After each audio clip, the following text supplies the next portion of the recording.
Bu AQSh Federal rezervining retsessiya modeli ko'rinishi. U keyingi 12 oy ichida retsessiya yuz berish ehtimolini baholaydi va hozirgina faqat bir necha marta ilgari kuzatilgan kuchli signalni ko'rsatdi. Bu signal bizga AQSh iqtisodiyoti uchun hammasi o'zgarish arafasida ekanini bildirmoqda. Avvalo siz ularning modeli retsessiya ehtimolini past holatda ko'rsatayotganini ko'rib, biroz hayron bo'lishingiz mumkin. So'nggi bir necha oy ichida AQSh hukumati tomonidan e'lon qilingan bandlik, ya'ni ish o'rinlari statistikasi juda yomon chiqdi. ADP ish o'rinlari hisobotida pandemiyadan beri ilk bor manfiy natija qayd etildi. Non-farm payroll qishloq xo'jaligidan tashqari sohalardagi bandlik hisobotiga ko'ra esa pandemiyadan buyon AQSh iqtisodiyotiga qo'shilgan ish o'rinlari soni eng past darajaga tushdi. Bunday sekin ish o'sishi biz 2008-yilgi moliyaviy inqiroz arafasida va 2001-yilgi retsessiyadan oldin ko'rgan holatlarga juda o'xshaydi.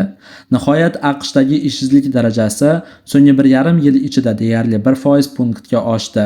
Bu esa iqtisodiy tanazzul holatlari tashqarisida hech qachon kuzatilmagan holat. Ish o'rinlari yaratilishining sekinlashuvi Federal Rezerv raisi Jerome Powell yaqinda iqtisodiyot uchun haqiqiy xavfga aylanayotganini ta'kidlagan masaladir. Demak, bir tomondan bizda jiddiy retsessiyaga oid iqtisodiy ma'lumotlar bor. Hatto Federal Rezervning o'zi ham retsessiya xavfi real ekanini tan olmoqda. Ammo boshqa tomondan Federal Rezervning o'z retsessiya modeli buning teskarisini ko'rsatmoqda. Endi bu retsessiya modeli yield curve, daromad egri chizig'iga asoslangan.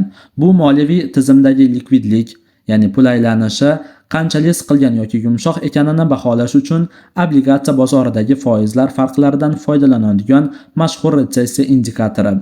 Shunday qilib, Federal Rezerv ushbu daromad egri chizig'idan olingan ma'lumotlar asosida keyingi 12 oy ichida retsessiya yuz berish ehtimolini aniq raqamda ko'rsatuvchi modelni yaratgan.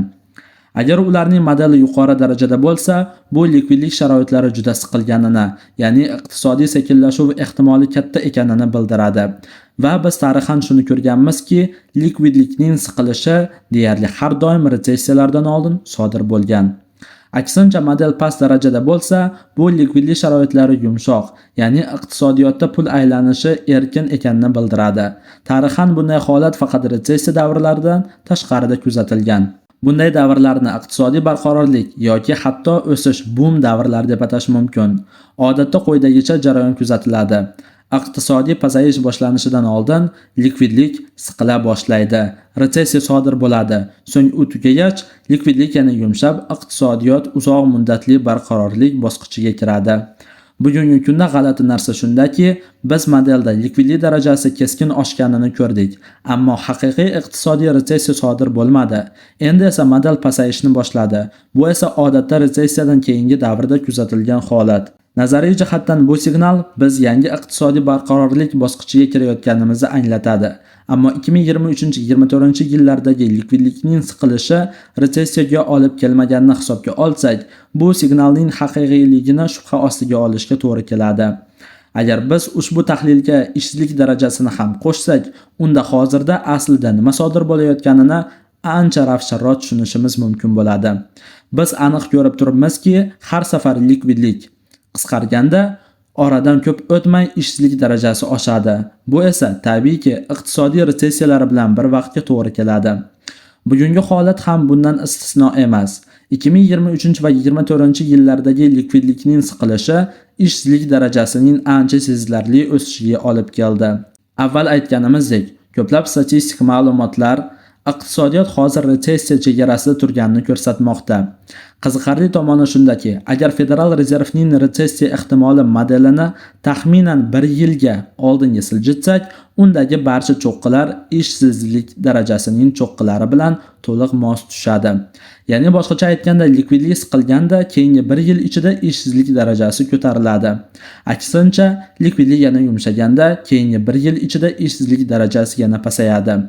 Bugungi kunda Federal Rezervning retsessiya ehtimoli modeli bizga shuni ko'rsatmoqdaki, ishsizlik darajasi o'z cho'qqisiga yetgan. Biz so'nggi bir necha oy davomida aynan shu fikrni ilgari surib kelganmiz. Hozirgi vaziyat qanchalik yomon ko'rinmasin, likvidlikning yumshashi tufayli iqtisodiyotda hech bo'lmaganda vaqtinchalik yaxshilanish kuzatilishi mumkin. Ammo bu yerda muhim bir jihat bor. Model hozir hamon 30% atrofida osilib turibdi. Bu juda yuqori ko'rsatkich va u haqiqiy retsessiyalardan keyin odatda kuzatiladigan holatdan tubdan farq qiladi. Chunki odatda retsessiya o'tganidan keyin ehtimol deyarli 0 darajaga tushadi. Demak, likvidlik sharoitlari biroz yumshagan, lekin ularni to'liq erkin deb bo'lmaydi. Banklar tomonidan taqdim etilgan real ma'lumotlar esa bizga bank tizimida aslida nima sodir bo'layotganini aniq ko'rsatib bermoqda. Bu Federal Rezerv o'tkazgan so'rov natijalari bo'lib, unda AQShdagi mahalliy banklarning korporatsiyalarga kredit berish shartlarini qanchalik qat'iylashtirayotgani foizlarda ko'rsatilgan. Ko'rib turganimizdek, bu so'rov ham retsessiyalarni oldindan bashorat qilishda ancha ishonchli ko'rsatkich bo'lib chiqmoqda. Banklar odatda rasmiy iqtisodiy retsessiya boshlanishidan bir necha oy oldin kredit siyosatini qat'iylashtira boshlaydilar. 1990-yilgi, 2001 va 2008-yilgi retsessiyalardan avval ham AQShdagi banklar kredit berish talablarini kuchaytirgan edi. Lekin retsessiyalardan so'ng aksincha banklar kredit siyosatini ancha yumshatgan. Shuning uchun so'rovdagi ko'rsatkich hatto 0 darajadan pastga tushgan. Agar yana AQShdagi ishsizlik darajasini qo'shib, kreditlash standartlari grafikini 1 yilga oldinga siljitsak, bu ikki chiziqning naqadar yaqin harakatlanishini ko'ramiz. Boshqacha qilib aytganda, bank tizimidagi siqilish darajasi ish bozori yomonlashadimi yoki yaxshilanadimi, buni oldindan ko'rsatib beradi. Ko'rib turganingizdek, so'rov natijalari hanuzgacha ancha yuqori darajada turibdi. Bu esa AQShdagi banklar kredit berish shartlarini yumshatayotgani haqida hech qanday ishora bermaydi. Shuning uchun biz yaqin oylar ichida ishsizlik darajasi keskin oshadi deb o'ylamaymiz. Lekin shu bilan birga uzoq muddatli farovonlik davriga kirib, ishsizlik keskin pasayadi deb ham kutmayapmiz. Eng ehtimoliy ssenariy shuki, kelgusi 1 yil davomida iqtisodiyot xuddi hozirgidek sust va noaniq holatda qoladi. Shuni aytish kerakki, bunday muhit aksiyalar bozori uchun juda qulay bo'lib chiqdi. Bizningcha S&P 500 indeksining hozirgi narx harakati yaqin oylarda hali biroz o'sish salohiyatiga ega. Hatto qisqa muddatli tebranishlar volatilli bo'lish ehtimoli mavjud bo'lsa ham.